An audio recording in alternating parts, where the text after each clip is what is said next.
Hello you plonkers and welcome back today to another video on the Drewzy channel. Round 1 has been and gone, and after that bloody Freo game a few hours ago, my voice is also gone. Literally was screaming for that whole second half. It was the biggest roller coaster of a game I can remember. But anyway, I'm not here to just talk about Freo today.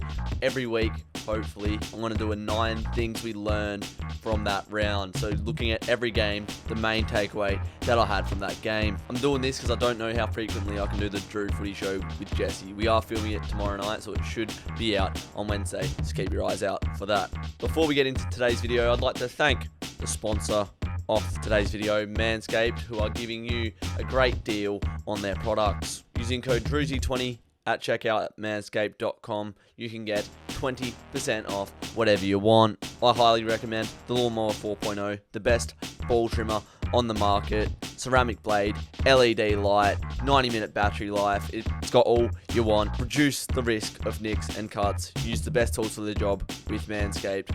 Go in the description, click on the link and use code Drewzy20 at checkout. Anyhow, let's get into the football talk. Number 1. This was literally the grand final replay. The way that the momentum swung in this game was scarily similar to the 2021 AFL grand final. The D's had the same quarter time score. I think it was 4 goals, 5-29.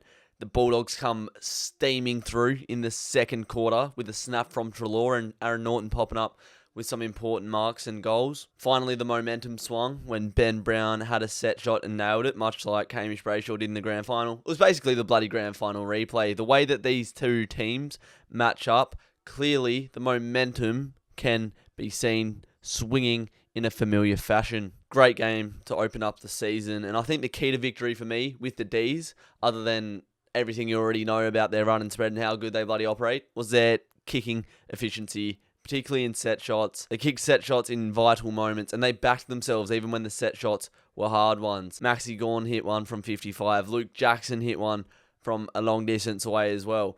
Boys and girls, I'm telling you, if you can get your set shot technique right, it can bloody change the game completely, and it gets results, obviously, because you need to kick goals. Kick goals straight, and you'll win games. But my main takeaway was the D's and Dogs grand final replay was literally a replay. Number 2, a confident Carlton are good. Richmond versus Carlton was a bit of a scrappy game until Carlton sort of got hold of it late. It was very tit for tat, very scrappy, not a lot of quality and a lot of intensity. The Blues have a lot of hype around them, as they do just about every year, given the size of their club. But they finally beat Richmond for the first time since I think about 2012. Once the game cracked open and Carlton could get on top, we saw them play some really nice fast footy that was fun to watch, and they poured the goals in. And that midfield depth is looking juicy. Obviously, Cripps was firing. Adding Adam Chera to that, he was absolutely phenomenal, and it wasn't even his best game. I mean, Carlton fans, you'll see how good this kid actually is. But Kennedy in the middle is touted to have a breakout year, and he was massive. So once they add Walsh back to that,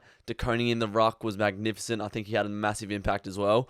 Carlton can play some good footy when the momentum is in their way. Number 3, Collingwood could be good this year. Collingwood didn't look like a bottom side in this game at all. They had the game on their terms for about 80% of the game. Obviously, the Buckley project failed last year, but we're quick to forget that they were a real contender a few years ago. Obviously, the Buckley ship sunk, but it's been resurrected, and I reckon just the new coach could revitalise that same sort of list of players. They've still got that real great core in there, and if they can get rolling again, I reckon they could bloody surprise a lot of people, because they were touted to fail this season. I think Quainer has really stepped up this season. One-on-one, he couldn't be beaten, and the additions of Patrick Lipinski in the middle and Nick Dacos across half-back just gives them that extra touch of class. You've already got it in your Still side bottoms and your Scott Pendleburys, but you know, you can never have too much class.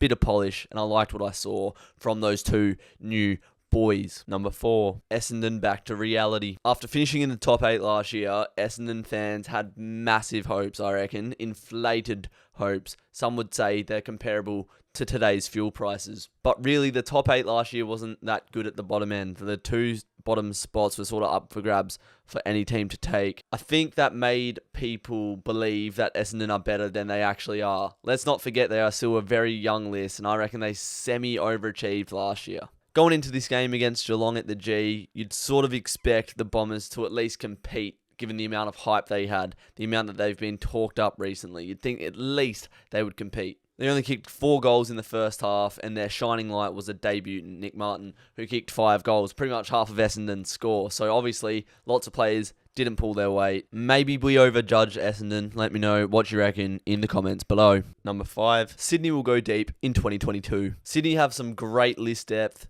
great core of players who are veterans but are still really playing well. I mean, Luke Parker kicked 5, but on top of that, they've got some real top quality young talent as well. It's a great mix. They compete every week. They're selfless.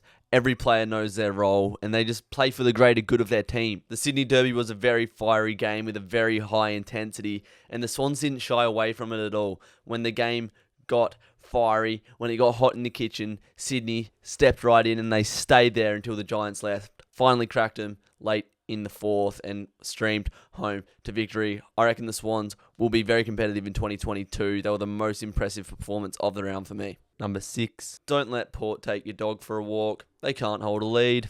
Haha, classic banter. Port brought a very, very physical brand to the Brisbane Lions at the Gabba on Saturday night, because in previous encounters with the Lions, they couldn't get on top of the Brisbane boys in the contest. Since they couldn't get on top of the contest in these previous meetings, they just brought this bloody brutally physical game, and it made it for quite an unenjoyable viewing experience in the first half in particular. The intensity that they had in the first half couldn't be maintained, especially when they had some key players go down to injury. They couldn't hold that intensity and pressure for the 4 quarters, and once they sort of started to lose their grip of the game, Brisbane cracked it open, streamed home for an easy win in the end. I don't even think you can blame this on the injuries though. We've seen time and time again with Port now that they can't bring that intensity for 4 quarters. We've seen it against the Bulldogs last year in the regular season, against Geelong, and obviously in the prelim as well. They sort of bring this physicality and ferocity bright out the gates and early, but once it sort of runs out,